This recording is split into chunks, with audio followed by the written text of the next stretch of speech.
Bismillahirrahmanirrahim. Today is our topic about redox reactions and redox reactions. redox reactions को समझने के लिए जो सबसे पहले जो ज़रूरी चीज़ है वो ये है कि आपको समझ आनी चाहिए कि ऑक्सीडाइजिंग एंड रिड्यूसिंग एजेंट्स कौन से होते हैं, क्योंकि ऑक्सीडाइजिंग एजेंट्स और रिड्यूसिंग एजेंट्स को समझने के बाद रिडॉक्स रिएक्शन समझना जो है बहुत आसान होगा। इधर मैं एक छोटा सा डायग्राम बनाता हूँ ताकि आपको इस चीज़ जो है वो ये ऑक्सीडाइजिंग एजेंट्स और जो रिड्यूसिंग एजेंट्स है वो क्लियर हो जाए। लेट से मेरे पास ये मैं इसको बना रहा हूँ रेड से एक एटम है जिसके पास ये 2 इलेक्ट्रॉन्स हैं, ठीक है। इस एटम को हम लोग बोलेंगे रिड्यूसिंग एजेंट, ठीक है। ये मैं इसको ऐसे करता हूँ और लेट से मेरे पास एक और एटम है जो है B और इसके पास कोई इलेक्ट्रॉन नहीं है, मतलब देने के लिए, डोनेट करने के लिए, तो ये ऑक्सीडाइजिंग एजेंट है। अब जब ये reducing agent A atom 2 electrons they देगा तो ये हमारे पास फॉर एग्जांपल इसने अपने 2 इलेक्ट्रॉन B को दे दिए, तो ये जो B है ये हमारे पास हो जाएगा रिड्यूस्ड। और जब ये हमारे पास ये जो B है ये हमारे पास दोबारा ये हो जाएगा ऑक्सीडाइज, ठीक है। यानी मेरे पास A के पास 2 इलेक्ट्रॉन थे, A ने अपने 2 इलेक्ट्रॉन्स डोनेट कर दिए B को और A हो गया ऑक्सीडाइज्ड जो कि रिड्यूसिंग एजेंट था, और जो B था जो कि ऑक्सीडाइजिंग एजेंट था उससे जब ये 2 इलेक्ट्रॉन A से ले लिए और ये हमारे पास ये हो गया रिड्यूस। तो ये हमारे पास कहलाते हैं रिड्यूसिंग एजेंट जिनके पास इलेक्ट्रॉन्स होते हैं जिन्होंने डोनेट करना होता है और वो रिड्यूस्ड हो जाते हैं जिनको ये डोनेट करते हैं, और जिन्होंने इलेक्ट्रॉन लेने होते हैं, एक्सेप्ट करने होते हैं, वो हमारे पास ऑक्सीडाइजिंग एजेंट कहलाते हैं। ये हो गया हमारे पास ऑक्सीडाइजिंग एंड रिड्यूसिंग एजेंट्स। अब जो नेक्स्ट चीज़ है वो हमारे पास आती है ऑक्सीडेशन स्टेट, ठीक है। ऑक्सीडेशन स्टेट में हमारे पास मोस्टली जो है वो कितने इलेक्ट्रॉन्स डोनेट करने की गुंजाइश है या कितने इलेक्ट्रॉन्स उसके रिएक्शंस में हिस्सा ले रहे हैं या कितने इलेक्ट्रॉन्स जो हैं वो उसके वैलेंस शेल में जो है वो हमारे पास मौजूद होंगे। ये तमाम चीज़ें जो हैं ये हमारे पास ऑक्सीडेशन स्टेट कहलाती हैं।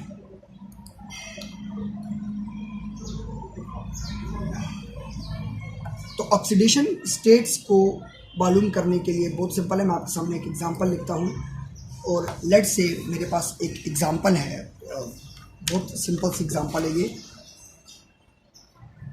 H2SO4 sulphuric acid plus 2KOH K2SO4 plus 2H2O।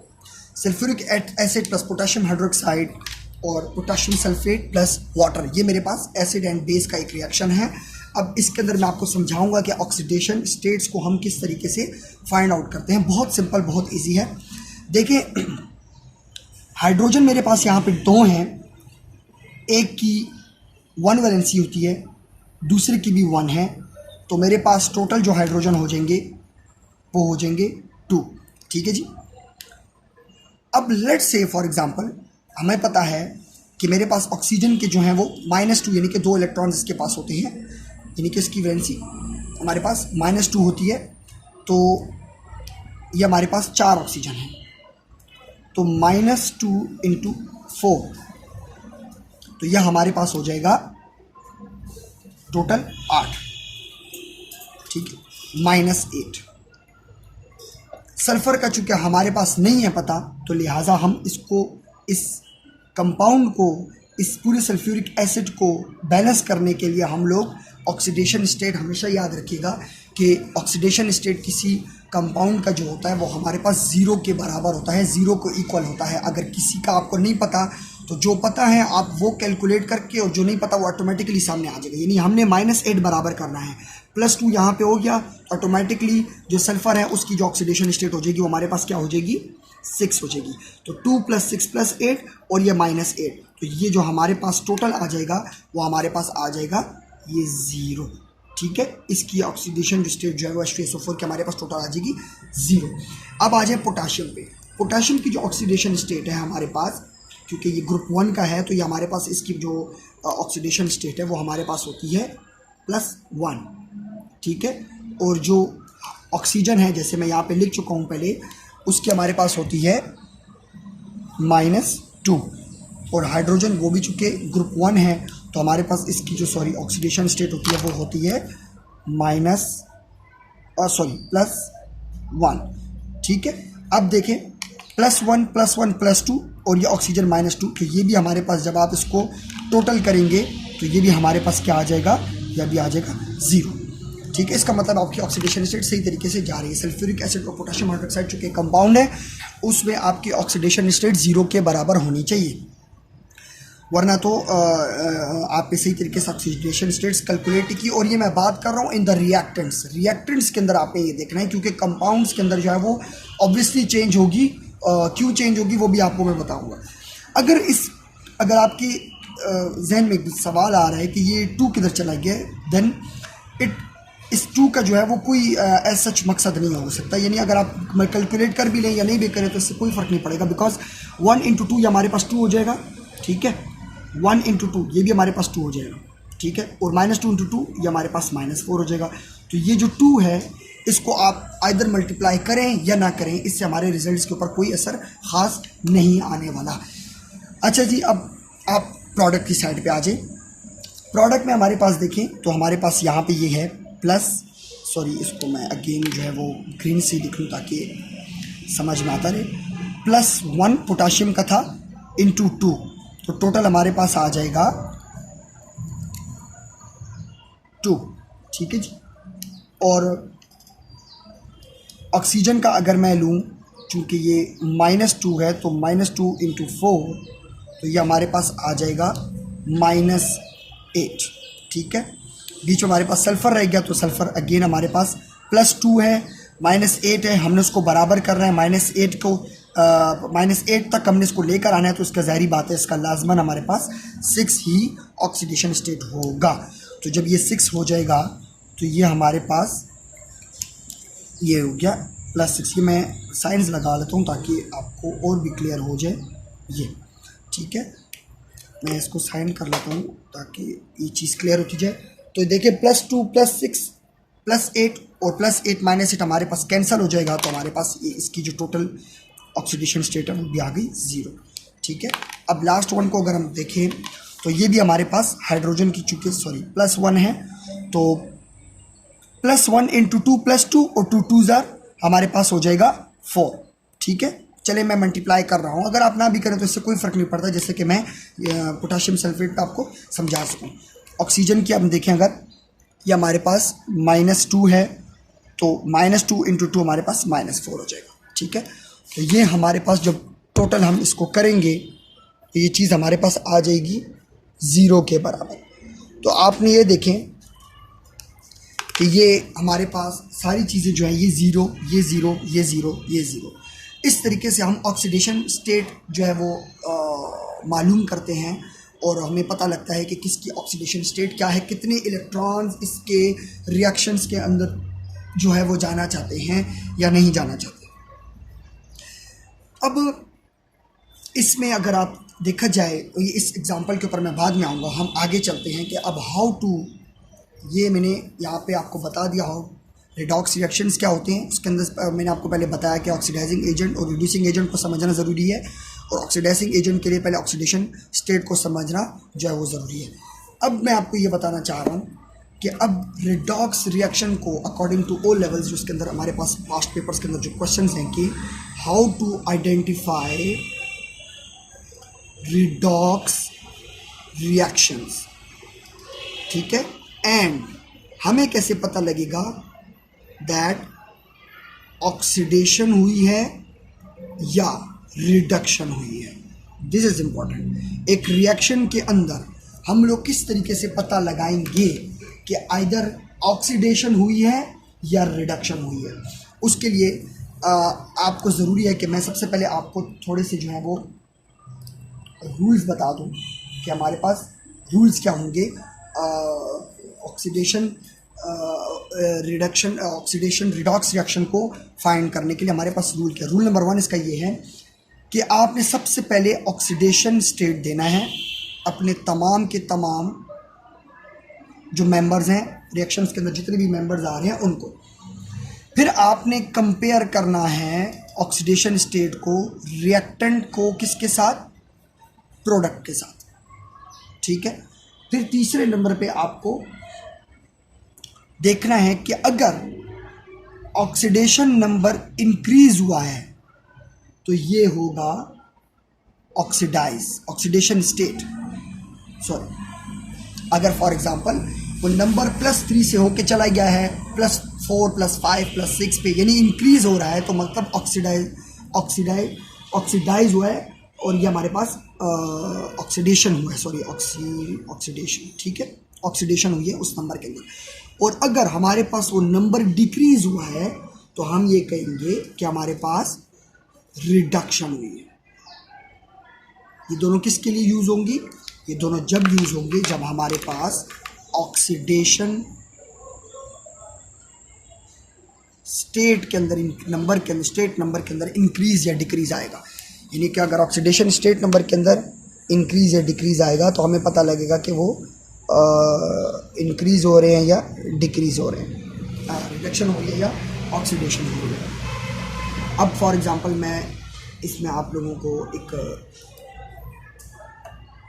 Example पे लेके जाऊंगा जहाँ पे आपको सही तरीके से क्लियर हो जाएगा। लेट्स से फॉर एग्जांपल मेरे पास एक रिएक्शन है, ठीक है जी, +2HNO3 +2H2O, ठीक है। मेरे पास बनता है 3H2SO4 +2NO। ये मेरे पास एक रिएक्शन है, ठीक है। मुझे इसके अंदर कैसे पता लगेगा कि मेरे पास ऑक्सीडेशन हुई है या रिडक्शन हुई है, और मुझे कैसे पता लगेगा कि कौन सा मेंबर, कौन सा एटम आपका ऑक्सीडाइज हुआ है और कौन सा एटम या कौन सा मॉलिक्यूल के अंदर आपकी रिडक्शन हुई है, उसका एटम जो है वो रिड्यूस हुआ है। तो सबसे पहले अकॉर्डिंग टू रूल हमने क्या करना है, हमने ऑक्सीडेशन स्टेट्स फाइंड करनी, जो कि हमने रूल नंबर 1 लिखा हुआ है। Let's find out the oxidation state here, ठीक है। ये यहाँ पे हमारे पास, सॉरी बैलेंसिंग थोड़ी सी मेरे से मिस्टेक हो गई, 3 है भी है, और वैसे से कोई फ़र्क नहीं पड़ता, इन कोफिशिएंट्स को आप हटा दें या आप ना हटाएं, इससे कोई फ़र्क नहीं पड़ता, मैं आपको पहले ही बता चुका हूँ। सल्फर की +4 होती है ऑक्सीडेशन स्टेट, ठीक है। या आप पीरियोडिक टेबल पे देख के जो ग्रुप वाइज हैं वो आप आसानी से देख सकते हैं। ऑक्सीजन की -2, ठीक है। तो हमारे पास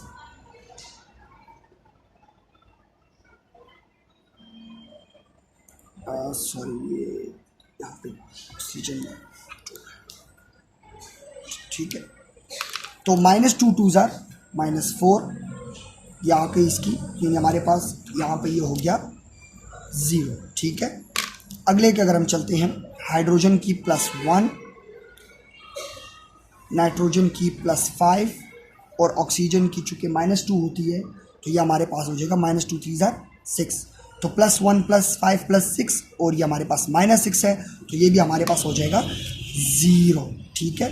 अब ऑक्सीजन वाटर में अगर हम आते हैं तो हाइड्रोजन की +1 और +1 2s are into 2, यानी कि सॉरी +1 into 2 हमारे पास आ जाएगा 2, और यहाँ पे हमारे पास आ जाएगा into -2, ये भी हमारे पास आ जाएगा 0। मैं बार बार आपको कह रहा हूँ कि हमें इससे कोई फ़र्क नहीं पड़ता कि अगर हम कोफिशिएंट्स को लें या ना लें। अगर हम कोफिशिएंट्स को ले भी लेते हैं तो हमारे पास इसका रिजल्ट जो है वो वही आएंगे।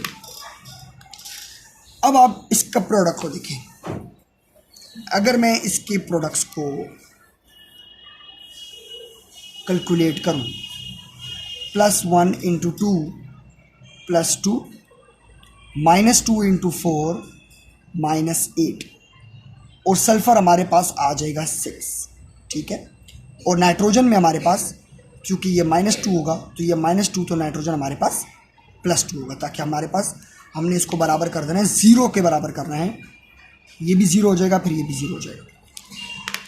अगर आप गौर करें तो हमारे पास जो सल्फ़र था ये यहाँ, ये क्या है, और यहाँ पे देखिए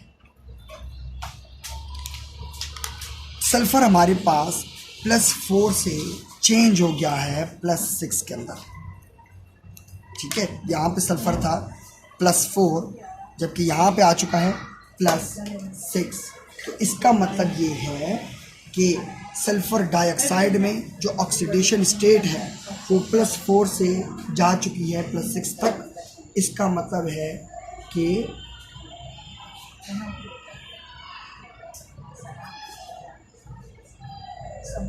यानी कि इंक्रीज इन ऑक्सीडेशन नंबर, तो ये क्या हो गया, ऑक्सीडेशन हुई है, ये सल्फ़र ऑक्सीडाइज हो चुका है। सल्फ़र क्या हो गया है, ऑक्सीडाइज्ड।